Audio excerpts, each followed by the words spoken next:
Yeah. I love my HBCU. And boy, I love it, love it. I love it, love it. I love my HBCU. And man, I hope my team they won. Yeah. I hope my team they won. Yeah. Man, I hope my team they won. Yeah. I hope my team they won. Yeah. I tune into the HBCU Sports Lab to see if my team won or lost.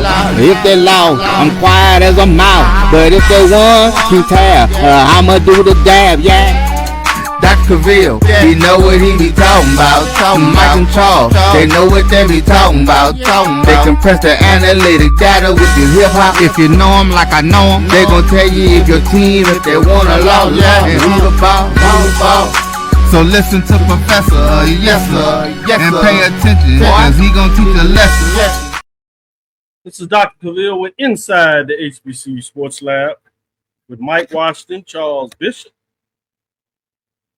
For this week's edition, we've moved our Thursday show to Wednesday to make sure you get your full weekend. And we wanted to give a little love to the independents as well. Usually, traditionally, independent shows on Wednesday. But they are taking a summer break. They'll be back in action, as you may imagine, when things drop coming out this fall. With that being said, we wanted to make sure you get your 2 shows a week. So I've got Charles Bishop and AD Drew to come in here.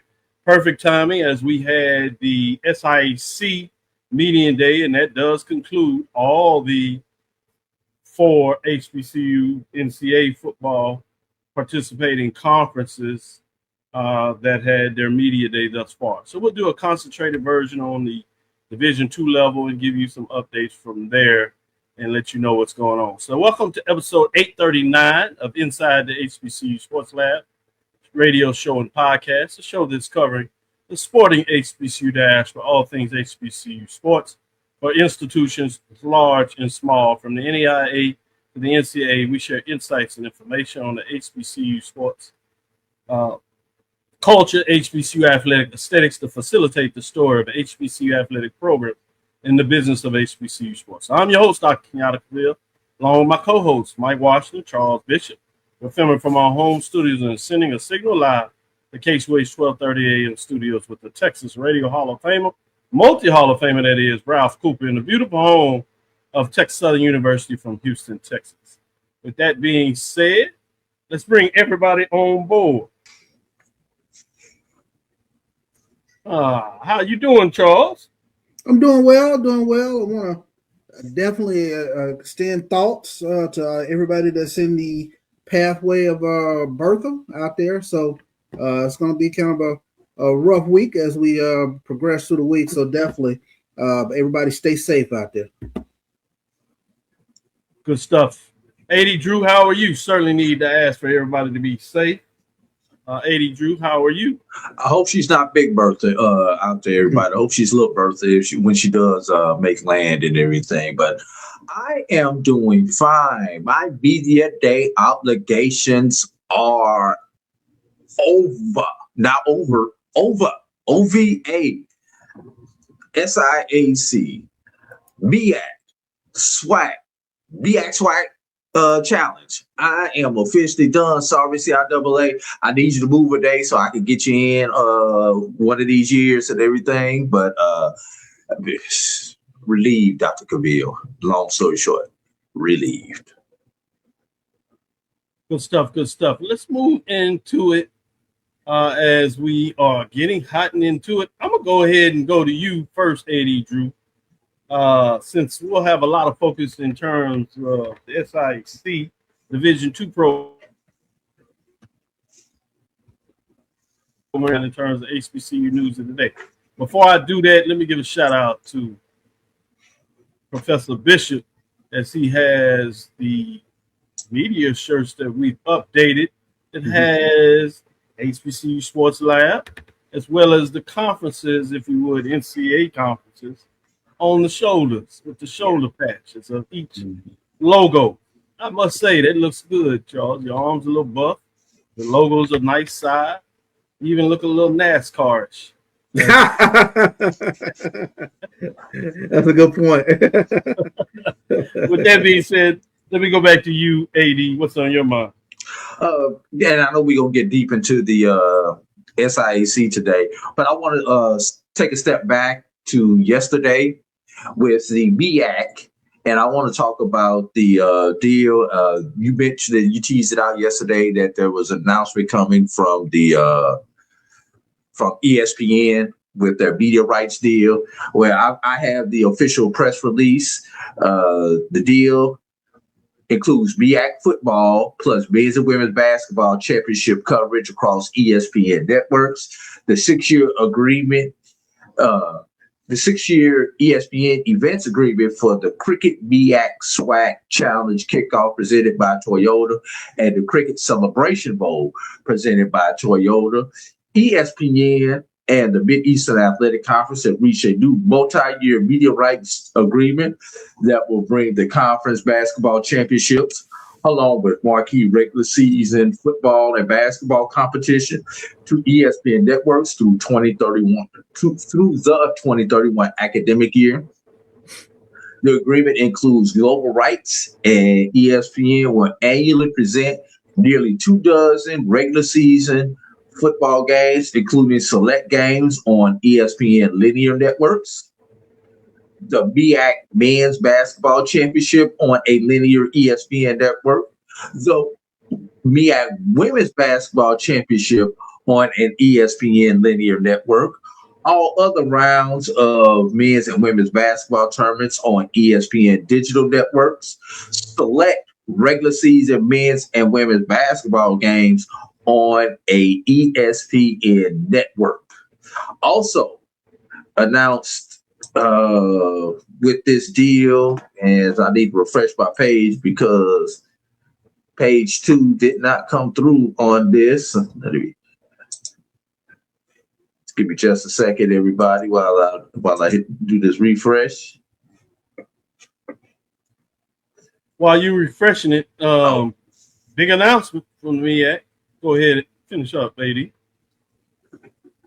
All right. In addition, ESPN events and the MEAC have extended the conference participation in the Cricket MEAC SWAC Challenge Kickoff presented by Toyota and the Cricket Celebration Bowl presented by Toyota through 2032. If we go back to our Wayback Machine, all the way back to last week, Charles and Dot, the SWAC signed an agreement for the same amount with, for the same time frame with ESPN events. So we have championship football through 2032. Everybody, the 6-year renewals continues ESPN's longstanding commitment to showcase the HBCU football through 2 of the sport's premier annual events held both right here in Atlanta, Georgia. Big deal, big deal. We went in depth in terms of a segment we did regarding the timing of this, which is certainly a big deal. And the fact that it matches the SWAC lets you know that the partnership is on the same page about where they're going in terms of partnering with ESPN, particularly for the Cricket MEAC SWAC Challenge presented by Toyota, as well as the Cricket Celebration Bowl presented by Toyota. Those bookend events, along with the Band of the Year, really speaks to the partnership between the MEAC SWAC and ESPN in terms of their news. That's fascinating, big-time business, the number of games, and things of that nature. Charles, did you want to add anything for that before you drop your news? Or No. I mean, like we were saying last week, it's very significant, especially when you talk about the health of both conferences, Celebration Bowl, MEAC SWAC Challenge, to see value in HBCU football. I mean, and HBCU athletics as a whole. That is tremendous, and have it extended out through 2032. Tremendous. Can I drop one more nugget on that, Dr. Cavil and Charles? Sure can. Everybody, do your research. The Cricket Celebration Bowl presented by Toyota is the only bowl today that has a multi-year agreement with their conferences. Right. Let me say that again. I look itty bitty Black College National Championship It's the only bowl game. Not the Rose Bowl, not the Sugar Bowl, not the Orange Bowl, not the Poulan Weed Eater Bowl or whatever bowl you want to call it, that has a multi-year deal with their conferences. As a matter of fact, our itty bitty bowl that we like to call our Black College National Championship is the only bowl game that has a conference agreement beyond this season. Yeah, the Pop-Tart Bowl too, Edwin. Good stuff. Big time. Good information. Charles, let me go to you to continue on with some of this news of the day. Yeah, and this is very interesting, especially with us here in the Texas area. But Coach Jackson, Tremaine Jackson at Prairie, he blasted THSA coaching school for the snub. You don't respect our ball, and this comes to us from HBCU Sports. But he wants respect. Outspoken Prairie head coach said his program was disrespected by after the Panthers' assistant coaches were not invited to the Texas High School Coaches Association coaching school, arguing that the staff had earned recognition after a historic season. Jackson said that the issue was not with the event itself. He described the annual THSCA coaching school as phenomenal and said it remains one of the best run coaching events he has attended. But he said the selection process for college representatives and clinic participants left out Prairie View coaches who had proven themselves on the field. So very significant in terms of Coach Jackson making light of that in regards to the respect of Prairie View A&M football.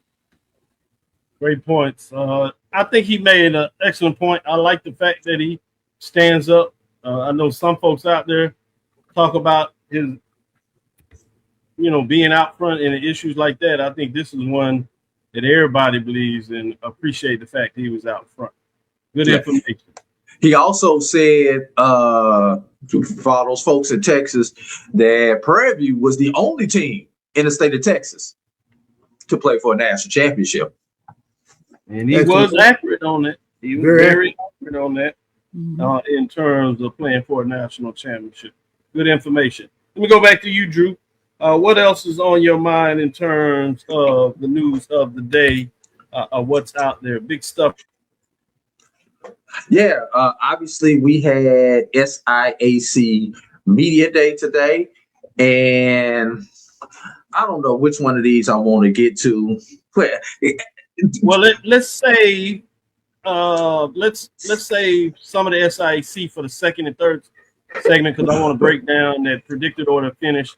We'll talk about the preseason players of the year as well as some first teamers in terms of what that looks like. We'll do that in the next segment. But we can get into. I need to save my story. You got another one? I need to save my story because I got one big time that relates to that Dr. Cavil. So I'm gonna have to pass on this news of the day because all I can say is when I get off of this show, yes, I'll be on my Amazon Prime app doing some shopping, looking for some bulletin boards and some push pins. Bulletin board material is always good at this time of the year. Charles, you got any additional bulletin board material that you're going with? I'm waiting on my bulletin board material. I looked at some things today and I said, there was some things out there about strength of schedule that, interesting. We'll get to that bulletin board stuff. We'll get there. Yeah. Oh, I will get one. I do have one more. Yesterday we had all of the purging at the mothership. And I don't know if anybody saw it, but Cam Newton put out a very telling video on his Instagram page, his 4th and 1 Instagram page. And I like that he took the high road and thanked all the people at ESPN for the time, for the experience that he got. And basically he said he gonna be all right.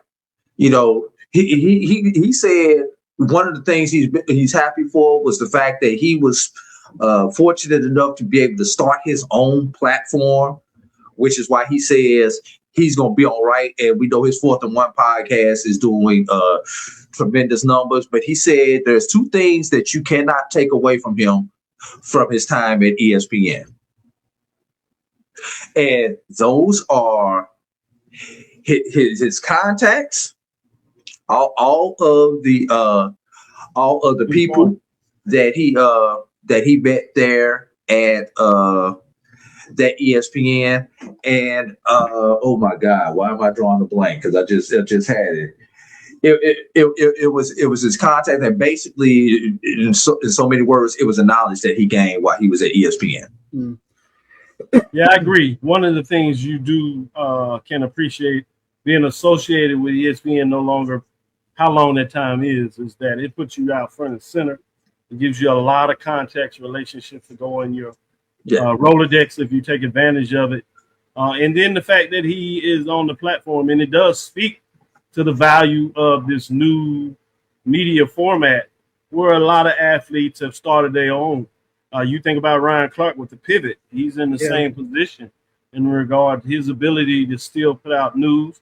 Even go back a little bit to Shannon Sharp, even though that wasn't necessary, just a purely financial decision on the purge.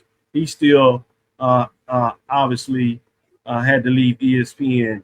But he's still putting out major contact, had a major deal in terms of what he does independently, and has some good financial stand on. And it's going to be interesting to see where they go forward and just following them in terms of the voice they have. And we've seen some folks that have even had increased their voice as they left ESPN.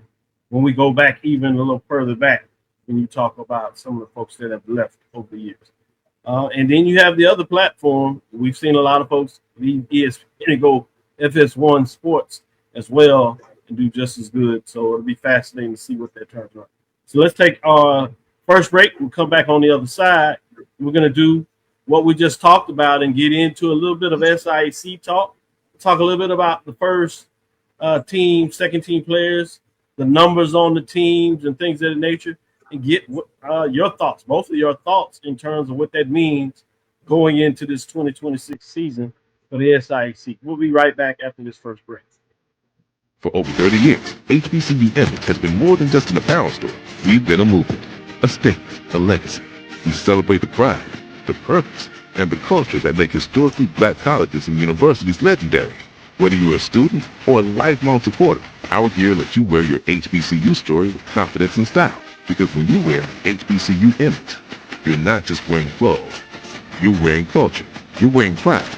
You're wearing purpose. HBCU Emmett. Ever told yourself, I want to get into real estate but don't know where to start? Here's something just for you. From Friday, July 31st to Sunday, August 2nd, the Learn Real Estate Fast Masterclass is coming to McKenzie Office Park in College Park. You'll learn wholesaling, commercial investing, and how to purchase property with zero money or credit. I can tell you, education and access are everything. This masterclass is designed to give you both. Whether you're brand new or ready to level up, this is where you start making real moves. Enjoy free lunch, free study materials, and receive a certification of completion. So don't wait. Seats are filling fast. Do not sit on the sidelines while others build wealth. Take that first step toward ownership and legacy. Get your tickets now at learnrealestatefast.com or tickpick.com. For more information, call 678-859-3303. Master the market. Build your legacy. Secure your future today.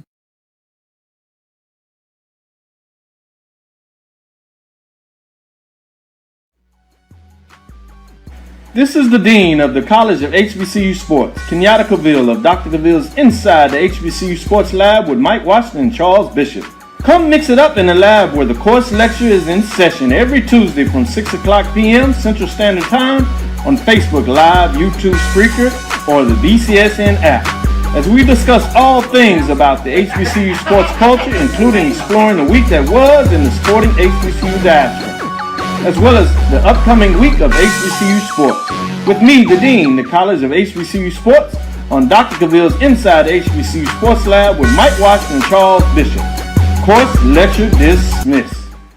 Introducing the HBCU Trivia Game. It's more than a board game, it's a journey to the legacy of historically black colleges and universities. Here's how it works. 2 to 4 players, ages 13 and up, start as freshmen and roll the dice to advance. But here's the twist. You can only move forward by answering trivia questions about HBCU. Test your knowledge of notable alumni, key historical events, sports milestones, and fun HBCU facts. Watch out for spaces that propel you ahead or set you back. And if you get a question wrong, you stay put until your next turn. The first to reach graduation wins! The HBCU Trivia Game. Support, educate, entertain! Available now. Let the journey begin. Football fans, HBCU football is back in the ATL on August 29th with the Cricket MEAC SWAC Challenge Kickoff presented by Toyota, representing the SWAC, Alabama A&M, and representing the MEAC, Howard, Bulldogs, Bison, the Marching Maroon and White, the Showtime Marching Band, the premier FCS matchup in primetime with a kickoff trophy up for grabs. Join us pre-game for band jamborees, food, activations, and fellowship. For tickets and information, visit MEACSWACChallenge.com.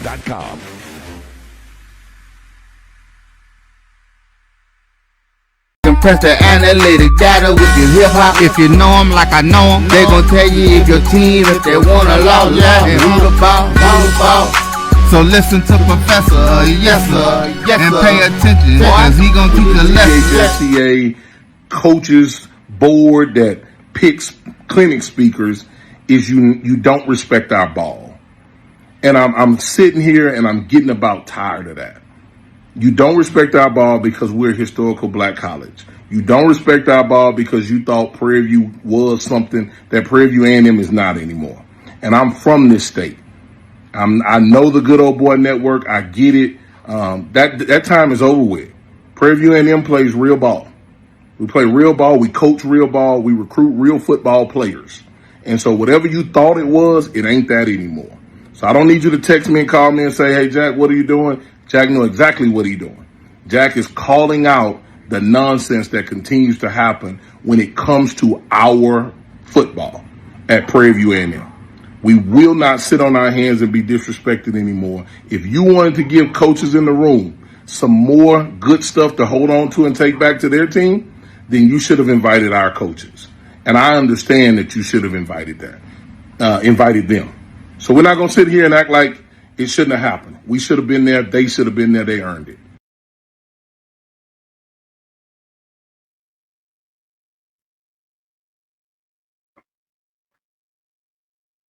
Charles, heard him loud and clear. I think he was straight to the point. I think it's hard to argue in terms of his point, and he's fighting for his coaches. In a lot of ways, that means standing up for his players, certainly standing up for Prairie View. Therefore, that means Texas HBCU programs, Texas Southern, as well as the SWAC, FCS, and HBCU programs in general. So I welcome that. Yes. As we jump back into it, let's go to the SIAC, talking about this first team. Do the first team offense. We'll start with the guys up front. Offensive lineman Charles.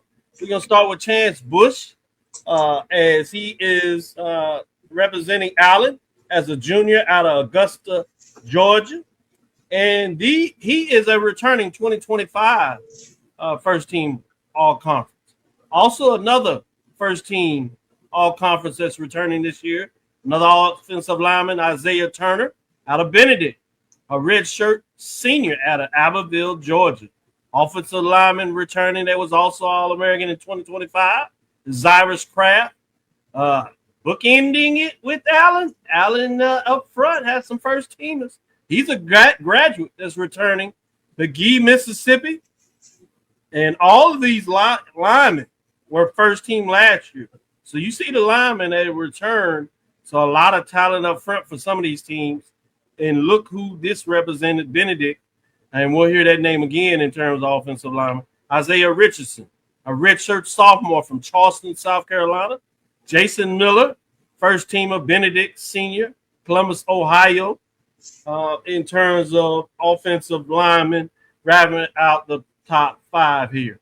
Tight end was a Michael Bowman out of Allen, redshirt junior, Orangeburg, South Carolina. A wide receiver in terms of Darius Cyprian from Kentucky State. We know what they did last year. He's a senior that has come back and like to do it again and see what he can get done out of Baton Rouge, Louisiana. And wide receiver E.J. Hall out of Tuskegee, a redshirt sophomore at Tuskegee, Alabama. Running back was John Terrius Thomas. Edward Waters, a senior out of Gadsden County, Florida. Those individuals, all of those I just listed from top to bottom thus far, are returning all first-team All-Americans from 2025. One that was added this year, though, is a David Smith, Benedict, redshirt junior out of Houston, Texas. Got out of Dodge, out of Houston, but he's playing some good football in Benedict. Quarterback was Xavier Jackson, Clark Atlanta University sophomore out of Tampa.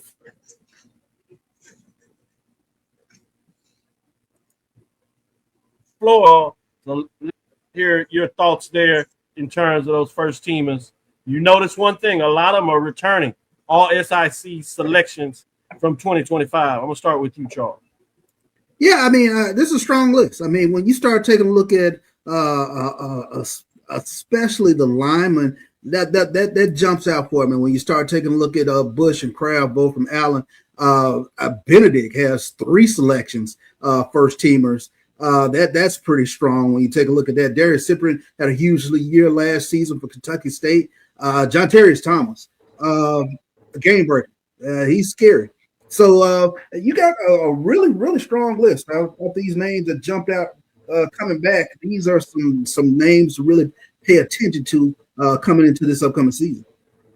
Good stuff. 80 Drew, what do you think about the first teamers on the list? A lot of Benedict, a lot of Allen. Then you sprinkle a couple of other folks throughout the league. No more house.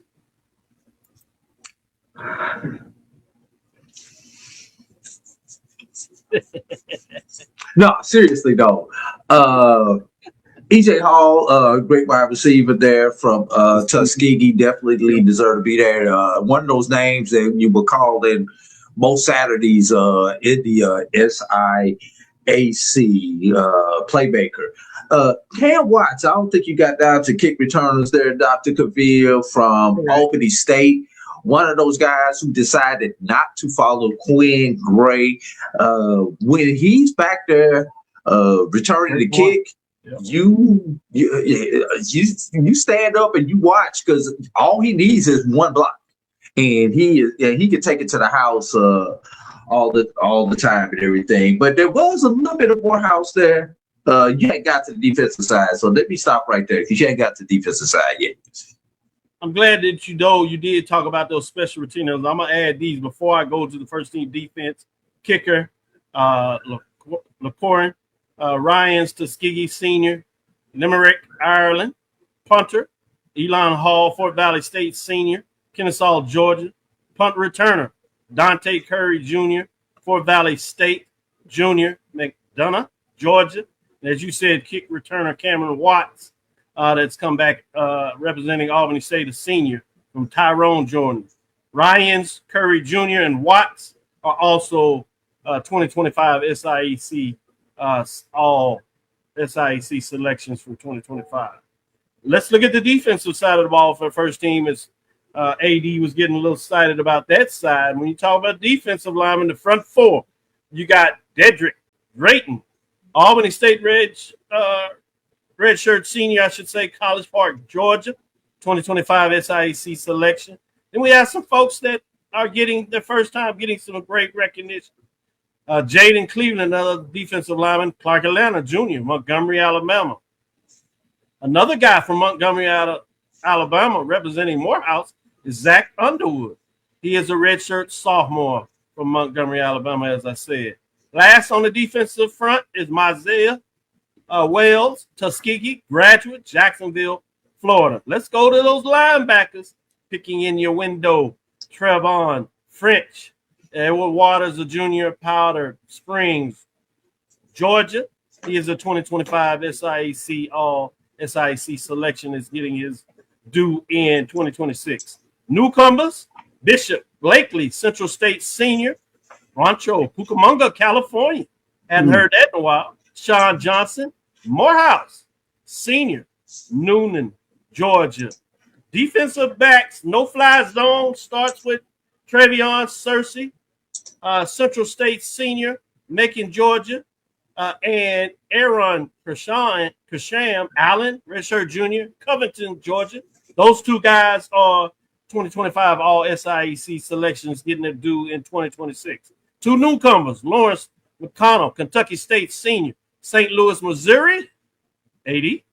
Akayon Rogers, I should say, Edward Waters, Jr., Fort Lauderdale, Florida.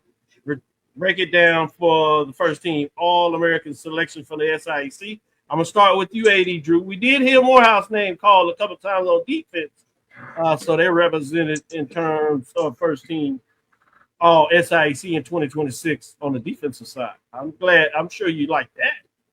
Yeah, obviously, we're happy that we got these guys back on the defensive side. Sean Johnson for Morehouse, of all the tacklers returning, he was number 2 in the conference of those returning. He had 88 tackles last year, everybody.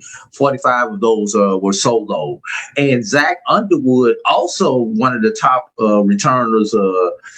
They're tied for the lead with Morehouse with 4.5 sacks and 8 tackles for loss.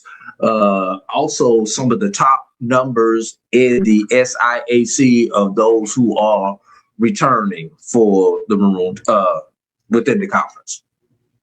Good stuff, AD Drew. Charles, your thoughts? First team SIAC. A little more diversity on the defensive side, as we saw some of the same names that seem like really getting it done on, or perceive what folks believe going to get it done, certainly this year in terms of offense. What are your thoughts about all SIAC 2026 preseason first team players on the defensive side of the ball? It did make me want to ask a question. I mean, Morehouse has quite a few selections on the defensive side of the ball. Is that sort of the strength of Morehouse coming into this upcoming season? Now, I saw Scott there at quarterback, but I saw the selections on the defensive side of the ball, AD. Well,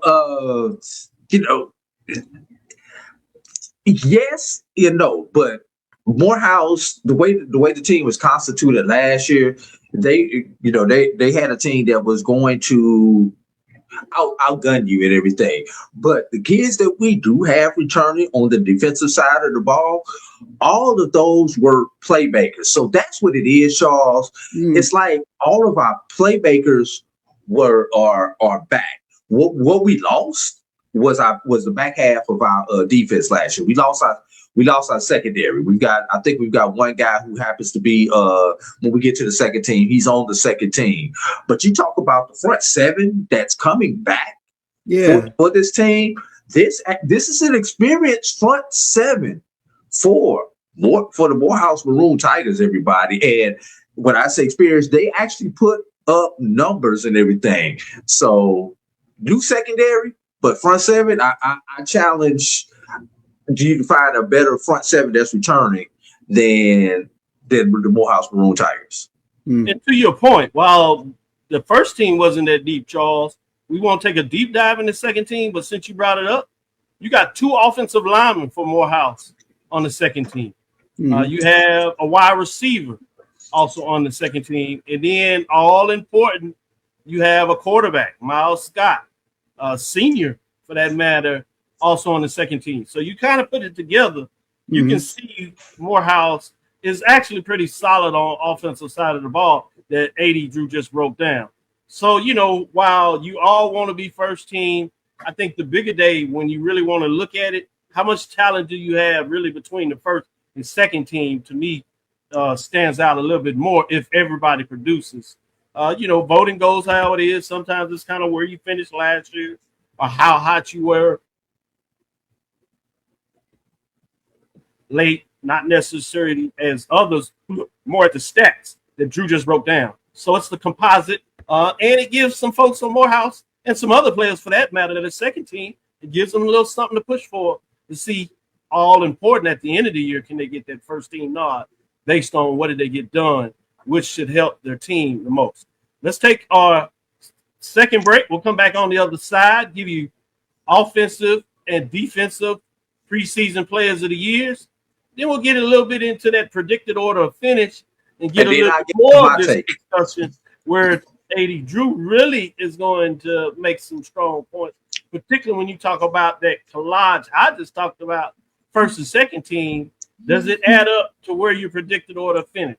So that gives you a little something to think about as we give you a tease. We'll be right back after this second break, and we'll get right back into it.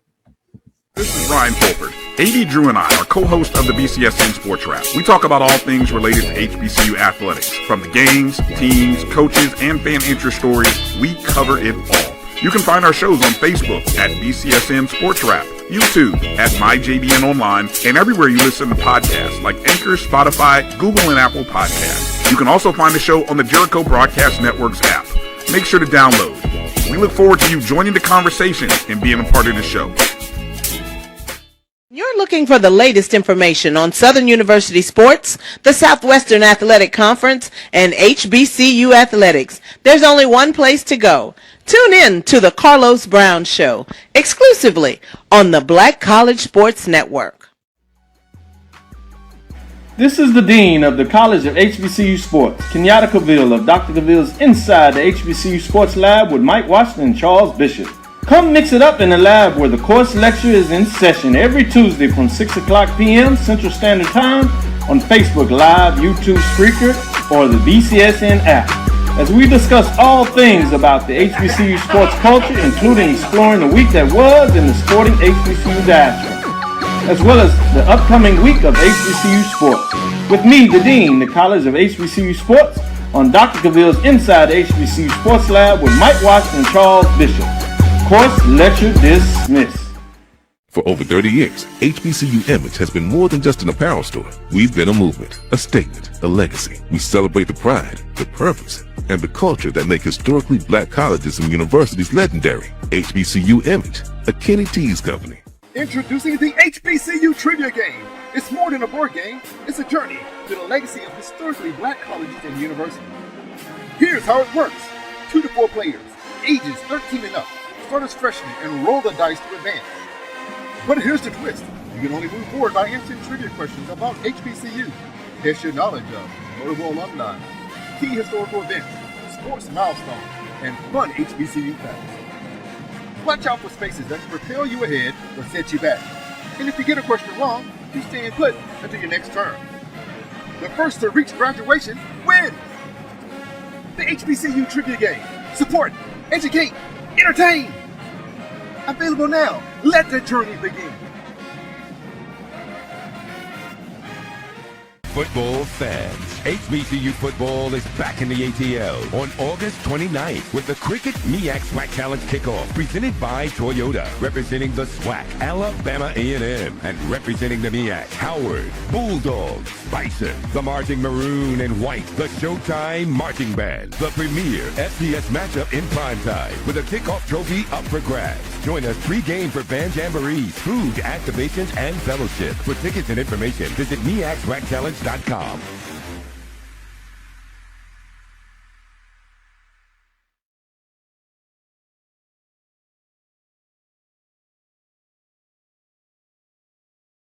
Compress the analytic data with your hip hop. If you know them like I know them, they gon' tell you if your team, if they wanna lose, and who the ball.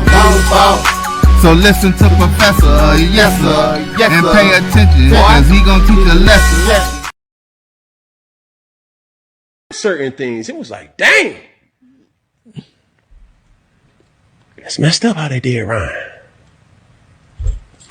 Hold on real quick.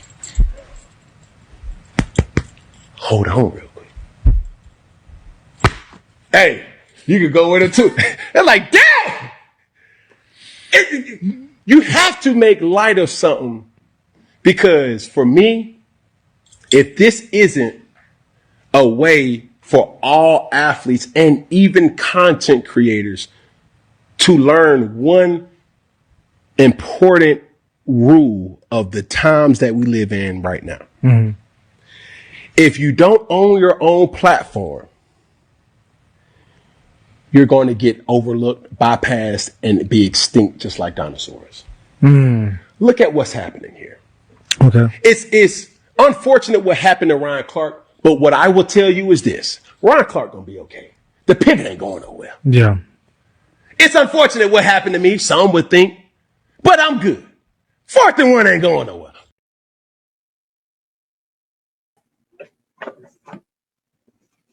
He said it really well when you think about that they have something independent. He said all content creators. Yeah. We were one of the first in the business out there. You have Sports Rap was one of the first out there. I think they've been running it in terms of an organization longer than we have.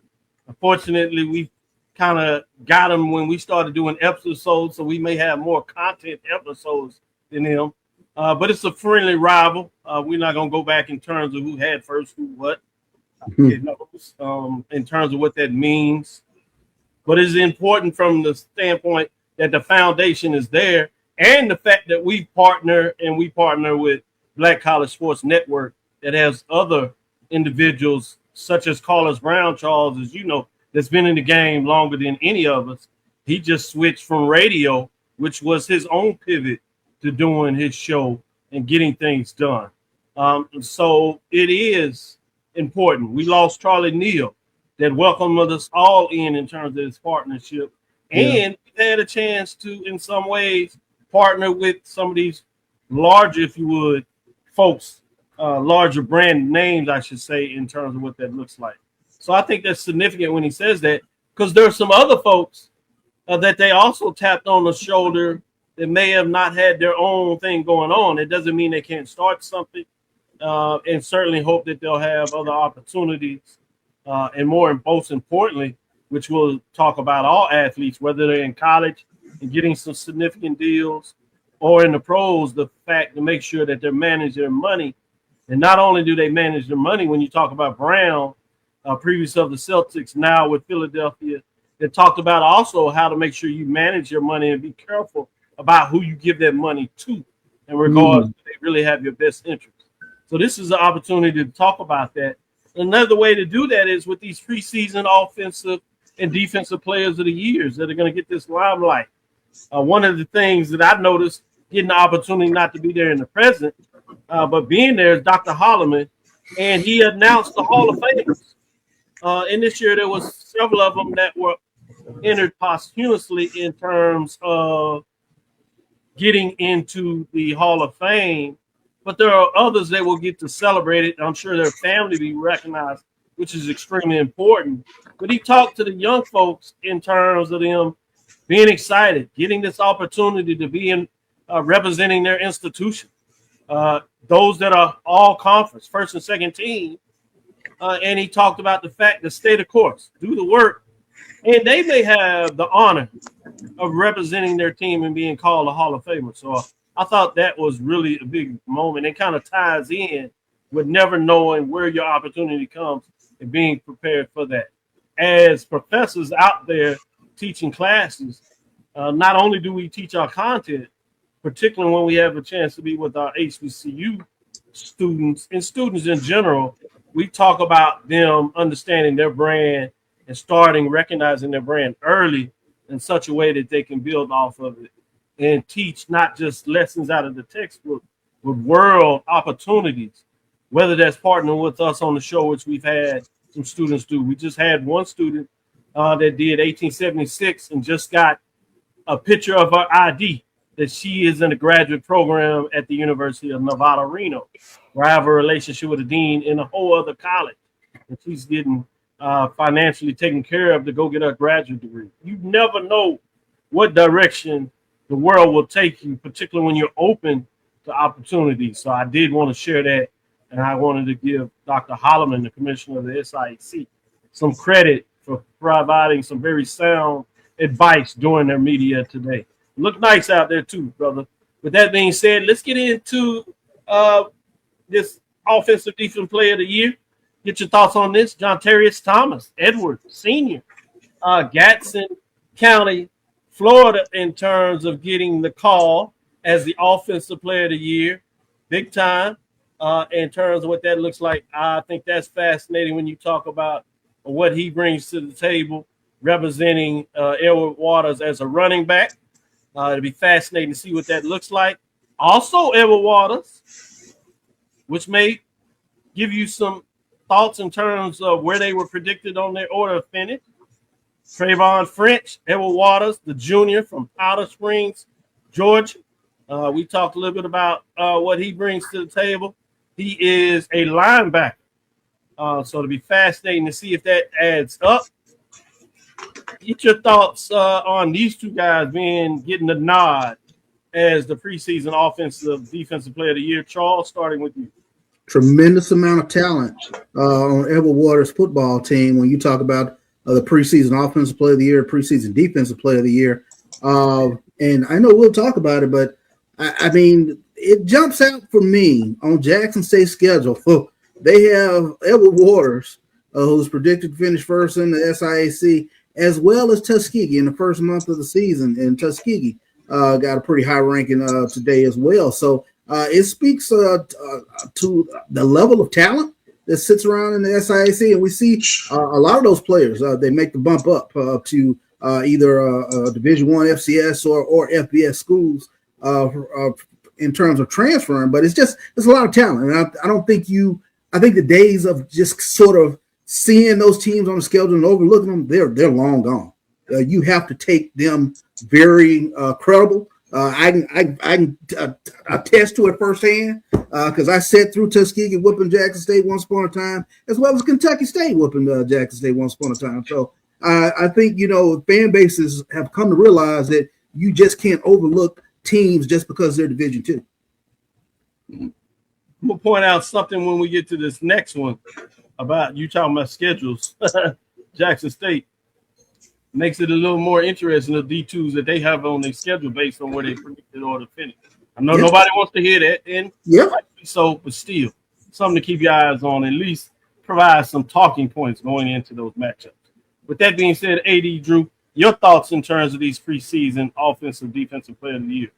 Let me give you a little bit of background on both these young men. Trevon French of Edward Waters played in 10 games last season, had 74 tackles, averaged 7.4 tackles per game with 3 sacks.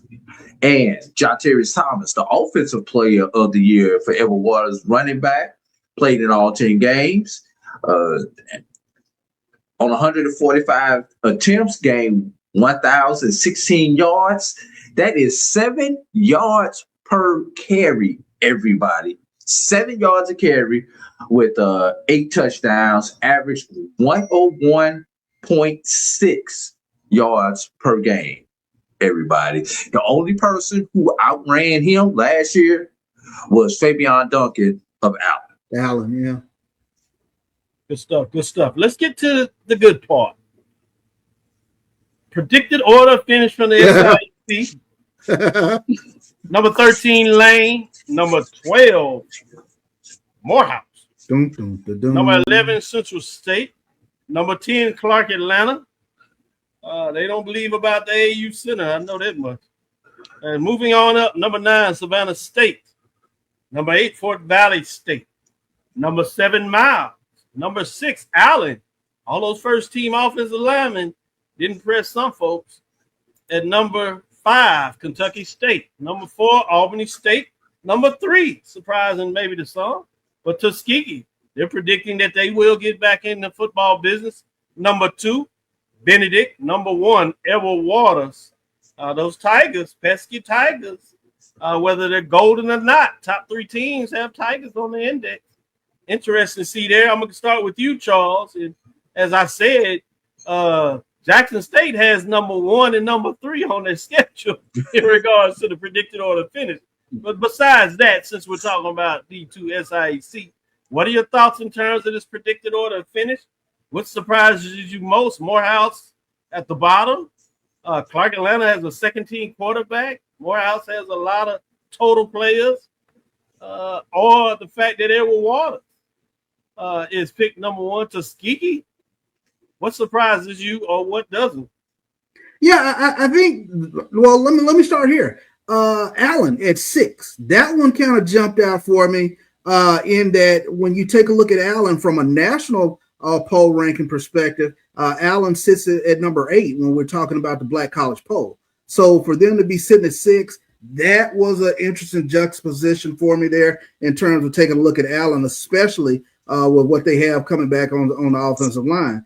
Kentucky State sitting at 5 after the season, sitting at 5 after the season they had last year. That was a bit jarring as well. And then I think Tuskegee vaulting themselves up into that top 3, that was another something that kind of jumped out for me because, you wouldn't expect sort of the jump that they had getting into the upper echelon, if you will, of the SIAC. But Edward Waters, Benedict, duly noted where they should be 1 and 2.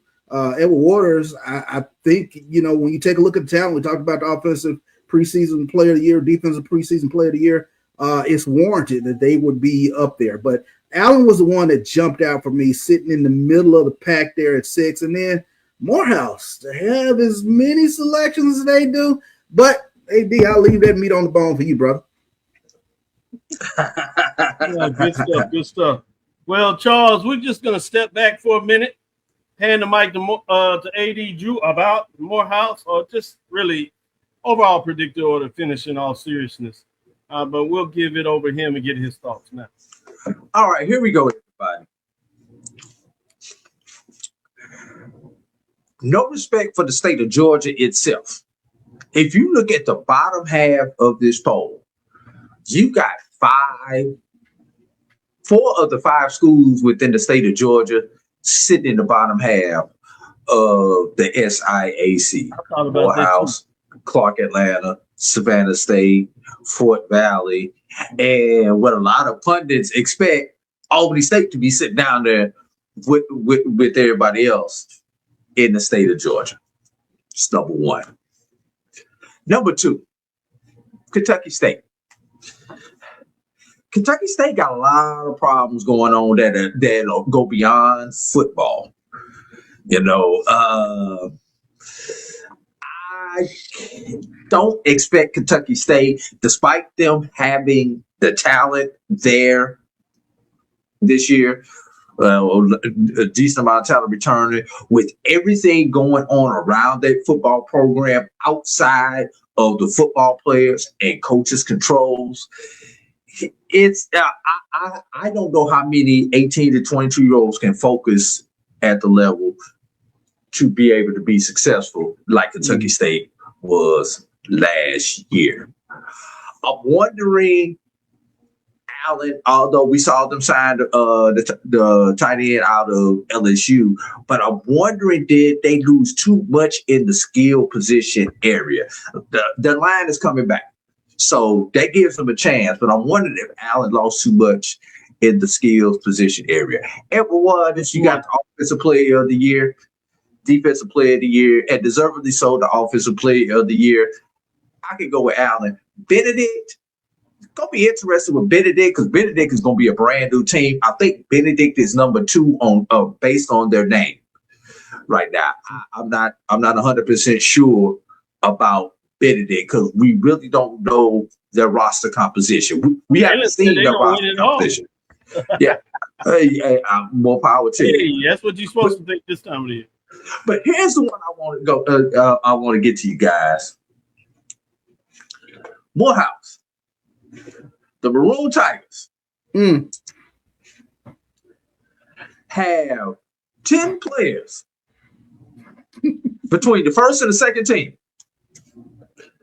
Let me say that again. They have 10 players between the first and the second team. More than Kentucky State at 7, more than Allen at 5, more than preseason number 1, Edward Waters also at 5, more than preseason number 3, Tuskegee, who has 4, more than Clark Atlanta with 3. Did I say Benedict also has 5? Benedict has 5. Albany State with 3, Central State with 3, Miles with 1, Lane with 1. Savannah State just left completely off. But Morehouse has 10. And you say they're going to finish second from last in the conference. Is that an indictment on our new head coach, Brad Sherrod, who's won where he's coached at, who won 2 conference championships at his previous institution. Well, excuse me, won 1 conference championship, got to the playoffs twice at his previous institution. Once again, is this the fact that just because a school has a new coach that they're going to be at the bottom? You can say the same thing about Clark Atlanta. We all know what Terry Sams has done in his coaching career, and you guys have him. They have him down at the bottom because he's a brand new coach. Yep. But you got Albany State with a brand new coach, and you say they're going to still do good. So Savannah State. So 3 of the 4 teams with brand new coaches, number 9, number 10, and number 12. But here's the one that I really, really, really want to get into. And that is my quarterback. That's my quarterback. That's my quarterback. Miles Scott. Second team, Xavier Jackson. First team. No disrespect to Xavier Jackson, but I got to stand up for my quarterback. And keep in mind that both the first and the second team slots were open. So he very well could have been voted first team. That's true. But he was voted second team. Let me give y'all something. Number 2, based on last year's stats, number 2 in passing yards in the conference. Disputes from Allen, gone. Led the conference in pass attempts. Number 2 in pass completion. Disputes from Allen, gone. Started all 10 games. Excuse me. So, number 2 in completions, led the conference in pass attempts. Tied for number 2 in the conference in touchdown passes thrown. Did I say he led the yards? AD, you need to sit down. let me say this one thing about Disputes. Great quarterback for Allen. I'm not taking anything away from him. But he played in 12 games. Miles Scott only played in 10. Good point. Xavier Jackson, 7 games played, 166 completions compared to 183 for Miles. Miles, 331 attempts. Jackson, 277 attempts. Miles, 2559 yardage. Jackson, 2103 yardage. Both of them did throw 18 touchdowns. So, and Jackson started 3 less games than Miles. Good stuff, AD. Let's drop the mic on it. So we got to get into this next break. AD, you got to sit down for your Netflix documentary on that one, man. No, let me say this, and I'll go out on this. Yeah, I'll go out on this. We need to take it outside and then put the Netflix part in it and then let him go. Week 2, BT Harvey Stadium. We will see which one of these 2 are the better quarterback, because they go head up to start the conference season. Good marketing. And somebody got a chip on their shoulder. I know who we play for. Great marketing. Let's take our next break. We'll come back on the other side and we'll reflect back on the Black College Football Poll. And now that we know predicted order finished, we'll kind of compare it and get your thoughts on that. We'll be right back after this last. This is Ryan Fulford. AD Drew and I are co-hosts of the BCSN Sports Lab. We talk about all things related to HBCU athletics. From the games, teams, coaches, and fan interest stories, we cover it all. You can find our shows on Facebook at BCSN Sports Lab, YouTube at MyJBN Online, and everywhere you listen to podcasts like Anchor, Spotify, Google, and Apple Podcasts. You can also find the show on the Jericho Broadcast Network's app. Make sure to download. We look forward to you joining the conversation and being a part of the show. Planning an event? From weddings to corporate functions, CMJ Events LLC brings over 15 years of experience to make your vision a reality. Based in Metro Atlanta and serving statewide, even internationally, we provide versatile event planning and authentic catering cuisines tailored to your needs. Whether it's pre-game meals for student athletes, fundraisers, weddings, corporate functions, CMJ Events LLC is your one-stop solution for exceptional service and unforgettable food. Our diverse culinary heritage means we cater to all cultural taste, dietary needs, and food restrictions, making every meal uniquely yours. Let's make your next event unforgettable. Visit us on all social media at CMJ Events LLC or email us at cmjeventsllc@gmail.com. Also give us a call at 404-664-3882 so that we can start planning now. From cancer care to accidental injuries to cardiac care, we all know that there are times that you can't control what happens in your life. But with Globe Life Family Heritage, you can be prepared to weather the storm when it comes.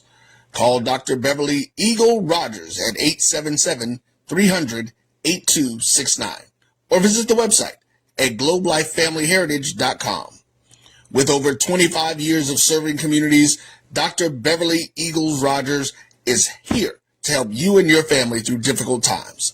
Dr. Beverly takes pride in Globe Life being one of the few companies that returns 100% of premiums to clients that stay healthy.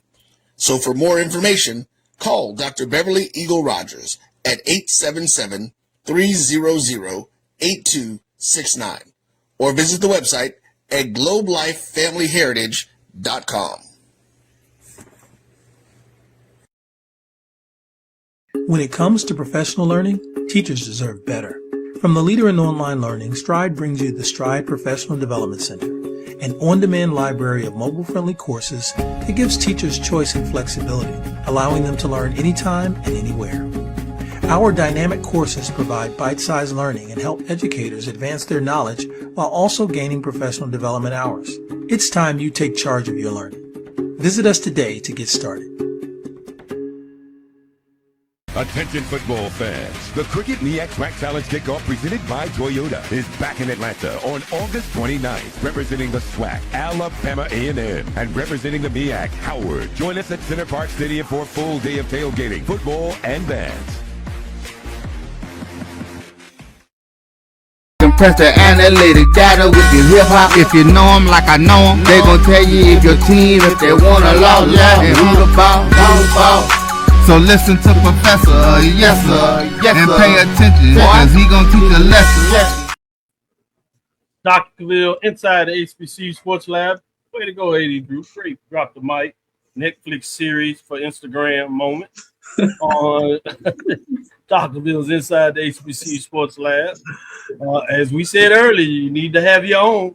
He has his own Netflix series, Charles, in terms of AD Drew. So he's in the business taking care of himself. That's my quarterback.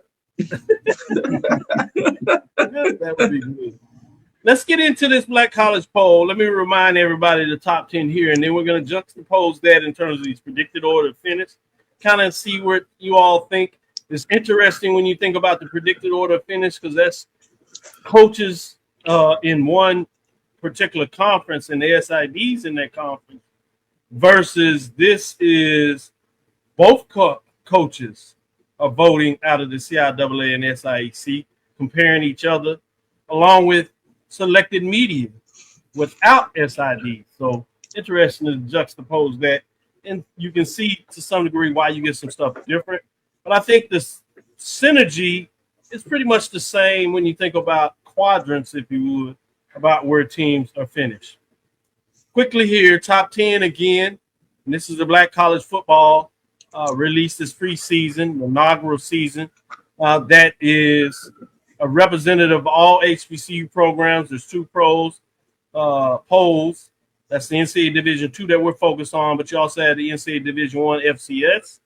Again, this is voted on by the coaches out of those divisions as well as selected media that go on this, and it was released before everything started off as we get into these media days And then we'll also have a All-American preseason team that will be released over the next couple of weeks as we close out on the media day. Number 10, Tuskegee, SIAC. Number 9, Edward Waters, SIAC. Number 8, Allen, SIAC. You have number 7, Virginia State, CIAA. Number 6, Fayetteville State, CIAA. Number 5, Kentucky State, SIAC. Number 4, Virginia Union, CIAA. And number 3, Albany State, CIAA. Number 3, Albany State, SIAC. Number 2, Benedict, SIAC. Number 1, Johnson C. Smith, CIAA. You have the number 1 preseason, Edward Waters. Only pick number 9 in terms of the consolidated poll. You have Johnson C. Smith, pick number 1, but pick number 2 in the preseason, if you recall. Yeah, Benedict, that is pretty solid. Pick number 2 overall, pick number 2 in their conference. Albany State, pick 3, pick 4. Virginia Union is sitting at 4, but was pick number 1. Kentucky State, top 5. Both of these programs are fascinating when you think about that a little bit in terms of the mix. Fayetteville State was number 6 overall, but number 3 in the CIAA predicted order of finish. When you think about that, Virginia State, number 7, but number 4. Some other things you can look at, top 5. 3 SIACs. They did just beat out the CIAA last year. You got 2 CIAA in the top 5, but you only have 4 overall in terms of CIAA, while you have the depth, it seems, in the SIAC with 6.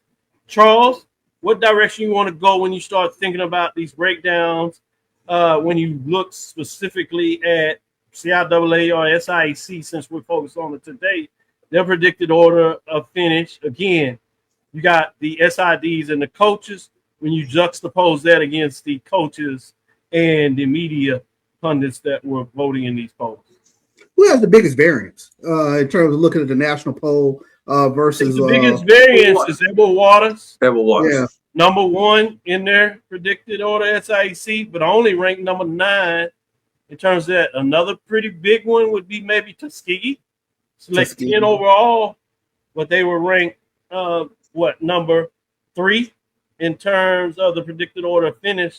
So that's another big jump for them when you think about overall. How about at the top, though, Dr. Cavil? How about Virginia Union going from 1 in their conference to number 4 nationally? And significantly considering that they're at the top of the conference.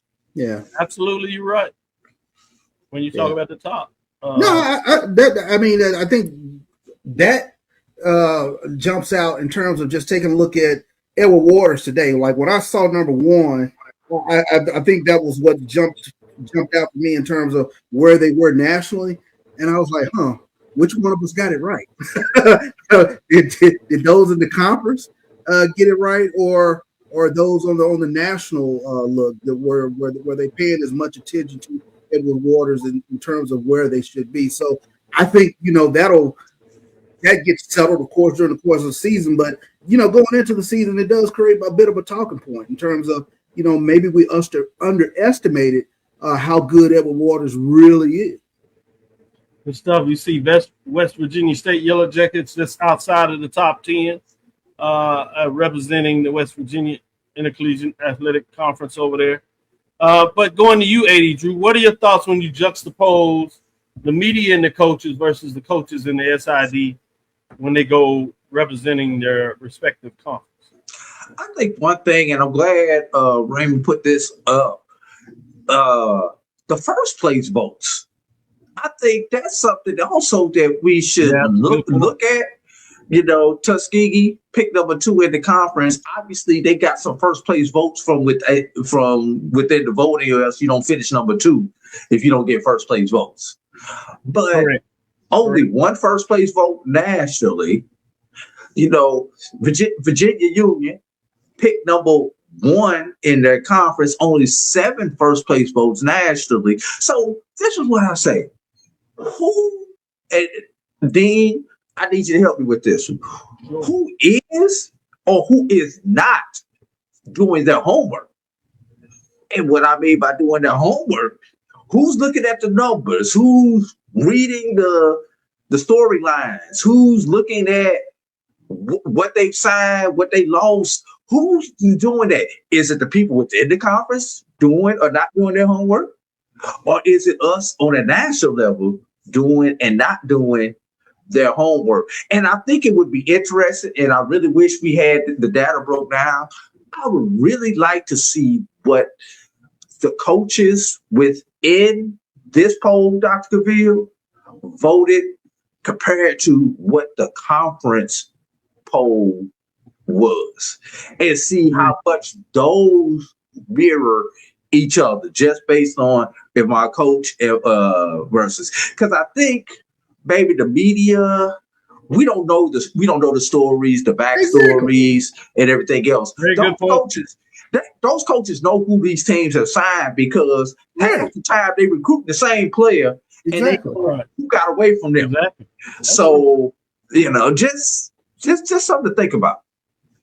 Yeah, we might get a chance over the period of time to kind of do some of the analysis and share some of that information, at least from a overall perspective of where it was weighted when you look at media versus coaches, to get some more insight in these two, and even see if it was different from the media looking at NCAA Division I FCS versus the media looking at NCAA Division II, and how it augments against the coaches in each respective division. So that's some great points there.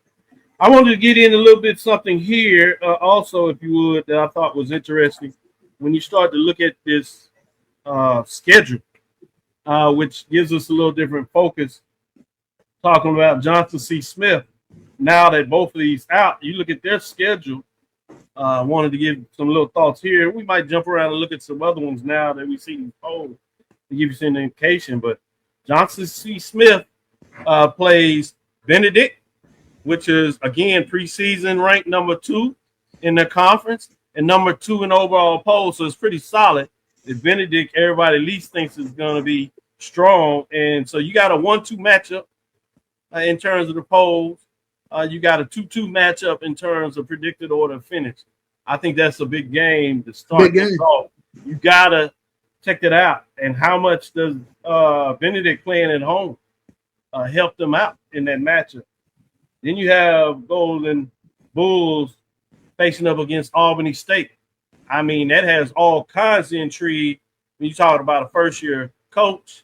When you look at the predicted order of finish, that gives you a 1 versus 3 matchup in terms of the poll rankings, but you get a 2 versus a 4 in terms of the predicted order of finish, in terms of that it looks like. And then they get into Winston-Salem State, Fayetteville State, and you know what it is in terms of conference games. But that's going to be fascinating when you talk about what that looks like from that matchup. So I'm so interested. So kind of get your thoughts a little bit when you talk about the Golden Bulls and how they start stuff off. We talked about we like big-time matchups. We talked about the fact that we want to get into is we look at poll rankings. We got both now. We got big-time matchups between the CIAA and SIAC. We got it marked down in terms of the rankings. You can't get more than this in terms of what it looks like in terms of matchups. Charles, your thoughts? I mean, that's the beauty of the poll. I mean, it helps you kind of define what these big-time matchups are, especially when you get a 1-2 going into the season, things of that nature. And it clarifies it. I think the big thing is it clarifies it for a fan in terms of taking a look at these numbers beside the team. You know, we can talk going into the season, but when you put that ranking beside that team going into that matchup, it creates a lot of intrigue. So I'm really looking forward to it. Eddie Drew, your thoughts on their schedule there?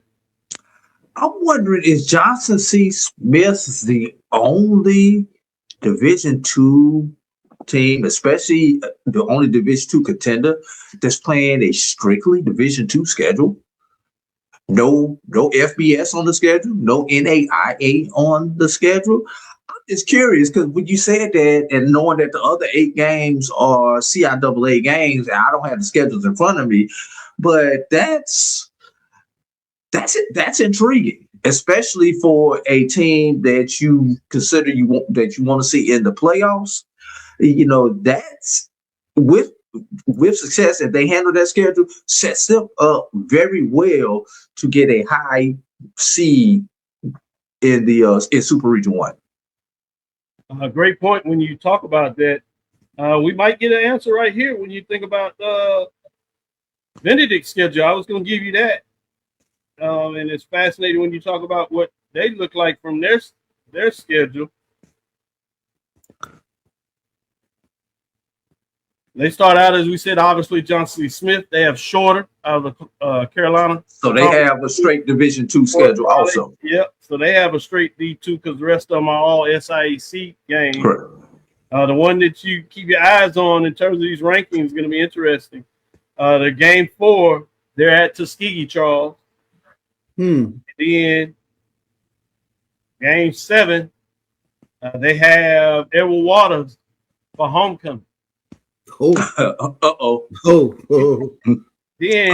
they travel to Albany State. So we don't know if they tested for real in terms of what that looks like. Let me get one more here. Since they were predicted number 1, we'll do Virginia Union schedule, and then we'll talk a little bit about Edward Waters' schedule. Let's start with Edward Waters' football schedule first. Get you excited in terms of what they're bringing to the table in terms of their schedule. That looks like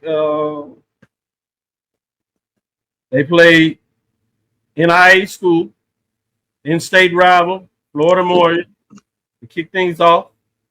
Then they travel Jackson State. We teased that out a little bit. Then they get into that SIAC schedule, Miles College. That's on the road. They get Savannah State at home, really close, unique rival.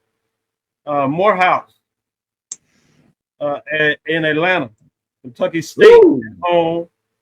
They travel, as I said, to Benedict. They got Clark Atlanta at home. And then they travel nice long road trip to Central State, River Forest, Ohio. One extreme of the conference to the other. Then they got at home Allen in terms of schedule. So fascinating when you think about them a little bit in terms of their schedule. AD, Drew, your thoughts in terms of how that schedule might balance out for them? I'm gonna be honest. I hate to see when Central State and Edward Waters match up. I don't care where it is, because those are the two geographic polar opposite, North Pole, South Pole, when it comes to the SIAC conference. So that's a 14, 15-hour bus ride for, in this case, Edward Waters making that one. So that's a game, honestly, that they can slip up on just because of the logistics of that particular matchup. Obviously, I'm excited to see Edward Waters come to Atlanta when they face Morehouse and go ahead and take this L from my Maroon Tigers. So got to put that one on the must watch list. So and then there's something about when Edward Waters and Florida Memorial get together and play. I don't know how many. That is a sneaky, great rivalry, everybody. I've been a part of that rivalry. I've called games in that rivalry. That is a sneaky good rivalry when those two travel up and down I-95 to play each other, everybody. That's just, you just got to watch that, because Florida Memorial is an excellent NAIA program. They just in the conference that's one of the top conferences in NAIA, unfortunately. We'll get you out of here on this one, Charles. We're going to go back to CIAA Virginia Union, and we'll give you a look in terms of their schedule, since they were picked at the top, as we just did Edward Waters. They got Lenore Ryan. Then they get into conference play with Livingston, CIAA matchup. Get back out of non-conference play to go on the road to Shawan in Murfreesboro, North Carolina. Back into conference play to close things out, Bluefield State. That is at home, or they're on the road to Fayetteville State. At home for Elizabeth City State. On the road to Bowie State, new head coach over there. Then you have at home Shaw University. On the road with Lincoln. Lincoln University. Thank you. And then they're on the road to the rival, Virginia State. What are your thoughts on their schedule as you see them predicted order finish number one?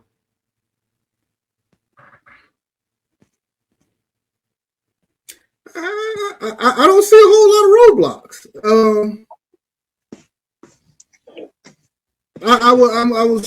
I was thinking Fayetteville State, but they get them at home.